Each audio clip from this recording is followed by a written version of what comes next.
November 19, 1988 was a sunny Saturday morning, and 9 years old Michela Gretsch asked her mother, Sharon Mertz, if she could ride her scooter to the local store with her best friend, Katrina Rodriguez. Sharon told her she couldn't go without someone older to keep an eye on her, but Michela kept begging, and eventually her mother gave in. The store, Rainbow Grocery, was only 2 blocks away in suburban Hayward, California. The two little girls rode to Rainbow Grocery and left their scooter outside the door. They bought soft drinks and snacks. When they came out, Michelle saw her scooter had been moved and it was now behind a car. She walked past the car to pick it up, and a man got out of the driver's side. Katrina looked up when she heard a scream, and she saw a man putting Michelle into his car. She was still screaming. Katrina just stood and watched, frozen in shock. Katrina ran into the store, and an employee immediately called 911. Other people had also seen the man in the parking lot. A description went out. He was tall and white, in his 20s, with long dirty blonde hair. Police found some prints on the scooter, but beyond that, they were clueless. Thousands of flyers with Michela's picture on them were plastered around the area. Her face appeared on milk cartons. Hers was the first missing child case covered on America's Most Wanted, and she was also featured on numerous other TV shows, including Unsolved Mysteries. In the first year of Michela's disappearance, police received 5,000 tips, but none of them led anywhere. Sharon followed up leads herself. In places as far as Russia, she tied ribbons to the tree near where Michela was kidnapped. She dropped in on the police, who had filled filing cabinets with information on the case. As the years passed, Sharon kept believing that Michela would be found alive.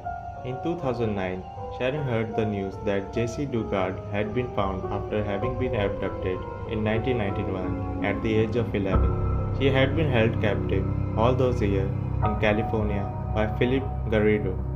Sharon wasn't the only person who thought of Michela when Jessie was found. Katrina was watching the news and thought Garrido looked like the man who had abducted her friend.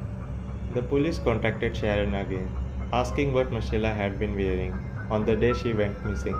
But sadly, no link was made between Garrido and Michela. In 2013, Sharon's hopes were raised again when Amanda Berry, who had been kidnapped in 2003, escaped with her 6-year-old daughter from Ariel Castro's house in Cleveland, Ohio. Two other girls, Michelle Knight and Gina DeZizer, has also been kidnapped and held captive by Castro for a decade. Sharon thought that perhaps Michela was also in a similar situation to Amanda, with a child of her own. It's quite possible that being a mother might prevent her from breaking free and coming home. In March 2018, a man named David Mish was charged with cold case murder of two young women, Michelle Xavier and Jennifer Duell. The best friend had been sexually assaulted, stabbed, and shot in Fremont, California in 1986. DNA evidence linked Mish to the crime. Mish had been in jail since 1989 for killing another woman, Margaret Ball of Hayward. Later that year, as 30th anniversary of Michela's abduction rolled around, Hayward police decided to take one more look at her case. They made up a list of potential kidnappers and gave it to their fingerprint examiner so she could compare the prints on her scooter with the prints of people on the list. One of the people on the list was Mish. In December 2020, following work carried out by the fingerprint examiner, Mish was charged over Michela's kidnapping and murder. They were able to match Mish's fingerprint to those on the scooter. A statement from the police said their ability now to compare prints has been significantly advanced through software, technology, and science. In a statement, Sharon said she had come to a place of accepting that Michela was probably no longer alive.